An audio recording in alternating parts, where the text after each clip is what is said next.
Instagram Stories for Wednesday, April 9th. I'm your host, Daniel Hill. Today on the show, we're going to be hearing from the head of Instagram talking about teen accounts, how Instagram is planning to keep teens safe on the platform, along with how they are expanding teen accounts to Facebook and Facebook Messenger. Additionally, we'll cover a couple of rumors around the Instagram app, including the fact that there may be an iPad version in the near future and a reel that you would have to put in some kind of PIN code or passcode in order to access. Additionally, we'll hear from the YouTube team talking about a couple of different experiments they're working on, a new feature that they're launching to help you match the photos and videos you're creating to the beat of whatever music you're adding, and more. All of that on today's episode, but first, here's a quick word from our sponsors. Welcome back. Let's dive right into the Instagram news, and we're going to start with teen accounts. Now, you've always historically been able to create an Instagram account provided you were older than 12. Of course, you could always lie about your age, but that's a conversation for another time.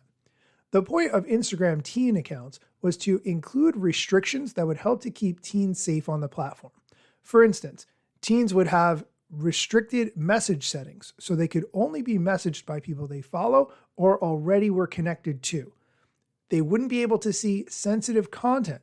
Teens would have the most restrictive settings put in place automatically so that they wouldn't see any sensitive content on the Explore page and Reels. They would get time limit reminders. There would be a sleep mode so they wouldn't get notified when they were supposed to be sleeping, and so on. I'm going to let the head of Instagram talk about some of the latest updates that they're incorporating into teen accounts, and then I'll add more information. Quick update on teen accounts, which we launched last year starting in the US, and the idea being a set of automatic protections for teens that hopefully give parents some peace of mind. Now, the way teen accounts work are they were safe defaults across things like what content they can see and who they can message for teens. And if teens want to change those settings and they're under 16, they would actually need their parents' permission to do so. And we've seen 97% of teens actually keep those safest settings. Now, we do want to make sure that if you are a parent and you have the time and interest, you can shape the experience your teen has on Instagram into what's most appropriate for them, because ultimately, you know what's best for your kid. And today we're actually announcing a few improvements to teen accounts, improvements around how we handle live and some message protections as well. We're also announcing that we're bringing teen accounts to Messenger and to Facebook, because we do want to be the safest platform for teens online, and these are just a few more steps in that direction. More to come. Peace. I'm going to say that that is patently false. Instagram and Meta as a whole are not interested in teens actually being safe on the platforms.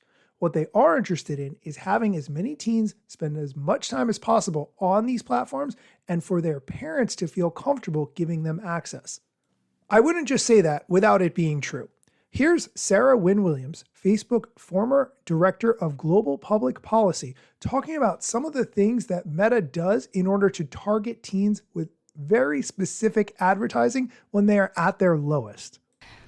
One of the things that I learned while I was there was that, so they developed up the ability to be able to target a teenager when they're feeling worthless and let advertisers know that information so that they can target an ad. So to give you an example, if a 13-year-old girl deletes a selfie, she looks at the selfie and she's like, I don't actually want this on my Insta.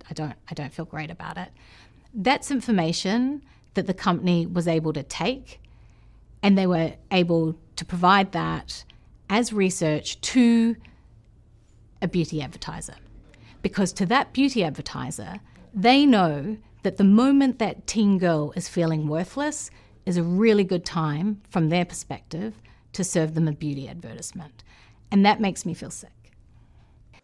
I completely agree with all of the sentiments she just expressed. Let's move on to other Instagram topics, and this one has to do with Instagram on the iPad. Now, this is a rumor. It's coming from the news source, The Information. They are saying that Meta is developing a version of Instagram for the iPad. Now, currently, if you download Instagram on your iPad, it's just a blown up version of the iPhone app. Apparently, it is not a great experience. I personally don't have an iPad, so I'm not sure. However, this is something that the head of Instagram has addressed in the past. For instance, in 2022, MKBHD HD asked him about an iPad app, and he said, quote, "Yep, we get this one a lot. It's still just not a big enough group of people to be a priority. Hoping to get to it at some point, but right now we're very heads down on other things." That was 3 years ago. The iPad has been around for a long time. I'm going to estimate 10 years at this point. So it's interesting that Instagram is finally developing an iPad app. I, of course, will keep you updated on that. And the last piece of Instagram news we're going to talk about today is Instagram testing a new way to drive engagement to your followers using lockable posts. Now you can test this. I'm going to tell you how. If you open up Instagram and you go to the @design account, so just search for the account design and look at the third post, you'll see it's locked and it says, "Unlock this reel from design." And then it gives you a hint, which is basically what the passcode is to unlock this. I'm going to tell you the passcode is threads. It's the first hashtag in the caption, so that would be threads. And when you click the button that says enter the secret code, then you can see what the post is. Now, I think this is really a fascinating idea because if you were, say, an artist, you could release a pre-sale code this way. Or if you were a small business owner and you wanted to release a coupon code this way, or whatever, I'm sure you can get creative with it, but I think this is a very interesting way to drive engagement on Instagram. That is going to do it for the Instagram section of today's news. We are going to do YouTube news, but first, here's a quick word from our sponsors. Welcome back. Let's dive into the YouTube news, and here is Lauren from the YouTube creators team sharing some updates. What's up, insiders? I'm Lauren, a program manager working on our product team here at YouTube and the producer of Creator Insider. If it's Tuesday, it's news day, so let's get into it. First, we've seen some viewer confusion around the difference between the subscribe and join buttons that are available on some channels for memberships. To simplify how viewers discover and access channel memberships, we're testing a new Subscribe Plus button for a small set of viewers on mobile, desktop, and TV. We'd love to know if this improves clarity for viewers, so please leave us your feedback and questions below. Moving on. In order to monetize on YouTube and be eligible for payment, YouTube creators need to complete PIN, or address and identity verification. The PIN verification process includes sending a physical mailer with a 6-digit code to the creator's address, which will be entered into AdSense. To make the verification process easier for creators, we're introducing an optional process that doesn't rely on mail in 24 markets. We'll leave more information below. Next, for those who have access to Creator Music, we're gradually rolling out a feature that allows you to create custom instrumentals for your videos with the help of AI. You can access this feature in a new Music Assistant tab in Creator Music. In the free text field, describe the type of music you'd like to create, specify instruments, mood, type of video that you're making, etc. And if you like any of the instrumental tracks that were generated, download them to add them to your video. These are free for you to use, so you don't need to worry about copyright claims. Moving on. We're experimenting with the ability for creators to automatically match content they've imported into Shorts with the audio they choose. The goal is to help creators reduce editing complexity when trying to sync their clips to the beat. When you select multiple photos and video clips from your phone's gallery, you'll now have the option to automatically create a short video synced to music. Just choose the media, pick a song, and it will arrange your clips to match the beat. Creators will get a preview and can further edit if needed. This will be available to a small number of creators during the experiment phase, but we'll keep you posted if we expand it. And that's it for this week. From the creators of YouTube to YouTube creators, we'll see you next week. Okay, that's it for the news portion of today's episode. After the theme music, you're going to hear Wednesday Waffle, which is where I talk about another topic that may or may not be related to social media. It's just something I feel like talking about. As always, thank you so much for listening, and be sure to come back next time for more social media news, strategy, and other things you need to know.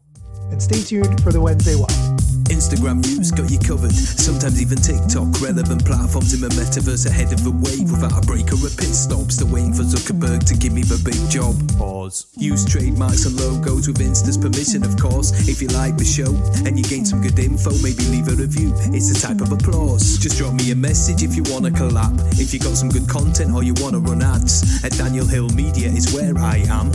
TikTok, Facebook and Instagram.